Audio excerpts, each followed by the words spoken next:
ሰላም ጤና ይስጥልኝ አድማጭ ተመልካቾቻችን፣ ዛሬም እንደተለመደው በእናንተ አስተያየት ምክንያት የተለያዩ ጥያቄዎችን ይዘን ቀርበናል ማለት ነው። እንግዲህ በዋናነት በመጀመሪያ አሜሪካ ኤምባሲ በተደጋጋሚ እየገባችሁ ቪዛ ለተከለከላችሁ ሰዎች እና እንደገና ደግሞ ቪዛ በቀላሉ ለማግኘት ምን ማድረግ እንዳለባችሁ፣ ምክንያቱም ቪዛ እስከዘላለሙም ልትከለከሉ ስለምትችሉ ማለት ነው።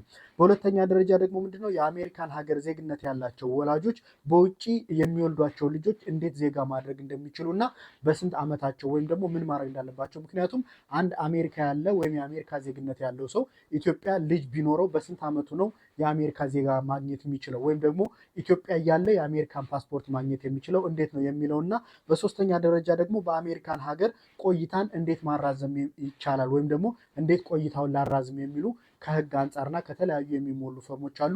እነዚህን ይዘን እንቀርብላችኋለን ማለት ነው። እንግዲህ በቅድሚያ ቪዲዮን ላይክ በማድረግ እንድትጀምሩና ሰብስክራይብ ያላደረጋችሁ ደግሞ ሰብስክራይብ በማድረግ አዳዲስና ወቅታዊ መረጃዎችን ማግኘት ትችላላችሁ ማለት ነው።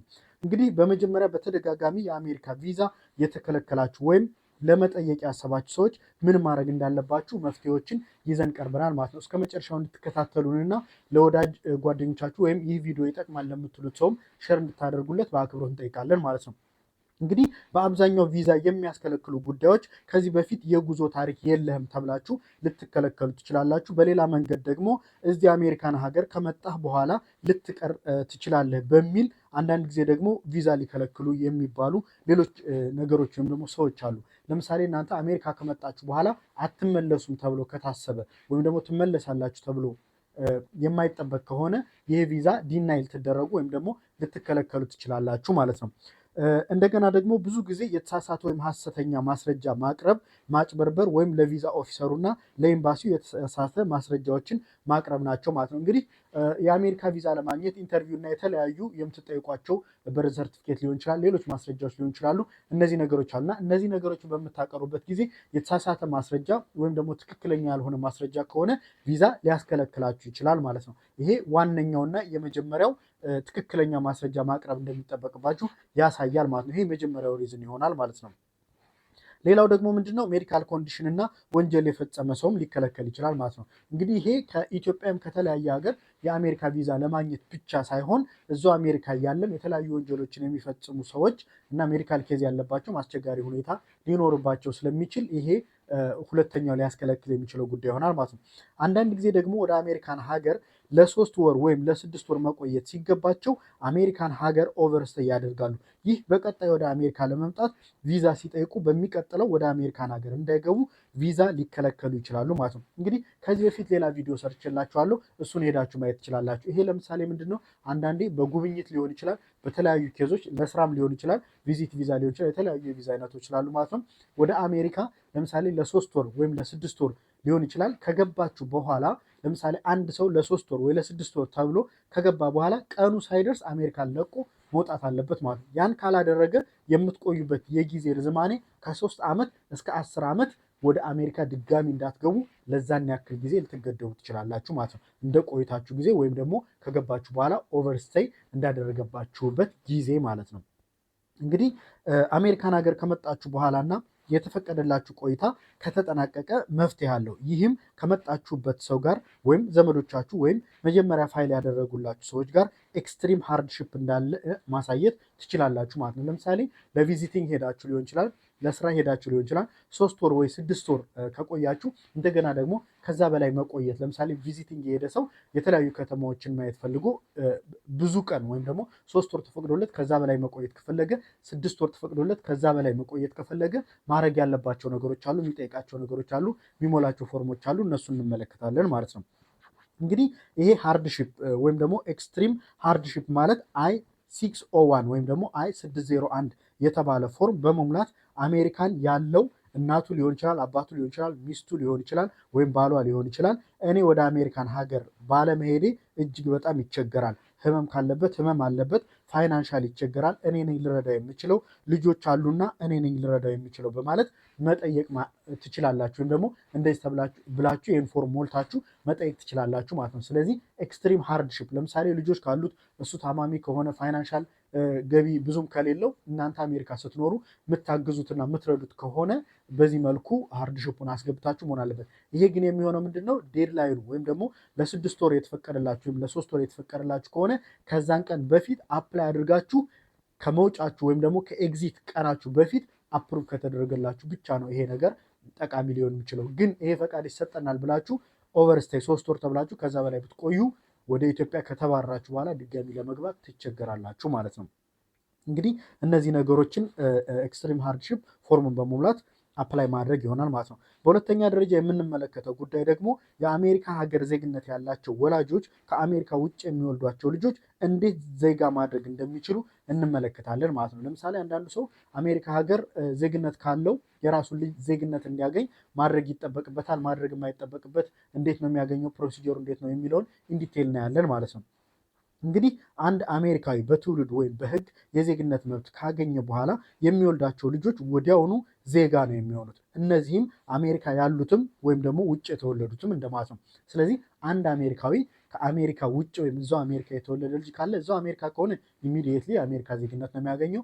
ነገር ግን የአሜሪካ ዜጋ ሆኖ እሱ ልጁ ውጭ ሀገር ወይም ደግሞ ለምሳሌ ኢትዮጵያ ሊሆን ይችላል ከአሜሪካ ውጭ ማለት ነው ከሆነ እንዴት እንደሚያገኝ እነግራችኋለሁ ማለት ነው። እንግዲህ በዋናነት መቼ ነው ዜጋ የምናደርጋቸው፣ ምን ማሟላት አለብን፣ ከስንት ዓመት ጀምሮ ነው ዜጋ መሆን የሚችሉት የሚለውንም እንመለከታለን በሰፊው ማለት ነው።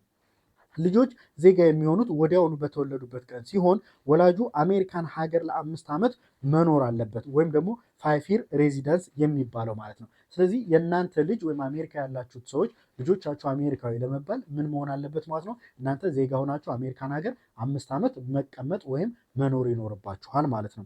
እንደገና ደግሞ ወላጁ 5 ዓመት መቆየቱን ለማረጋገጥ የተለያዩ ነገሮች ሊጠየቅ ይችላል። ለምሳሌ ስራው ሊሆን ይችላል፣ የሰራው ስራ ወይም ቤቱ ወይም የተከራየበት አፓርትመንት እና ታክስ የሚከፍልበት፣ እነዚህ ማስረጃ መሆን ይችላሉ። አሜሪካን ሀገር 5 ዓመት መቀመጡን የሚያሳዩ ማስረጃዎች እነዚህ ሊሆኑ ይችላሉ ማለት ነው። ሌላው በሁለተኛ ደረጃ ደግሞ ህፃኑ የልደት የምስክር ወረቀት ወይም ደግሞ በርዝ ሰርቲፊኬት ሊኖረው ይገባል።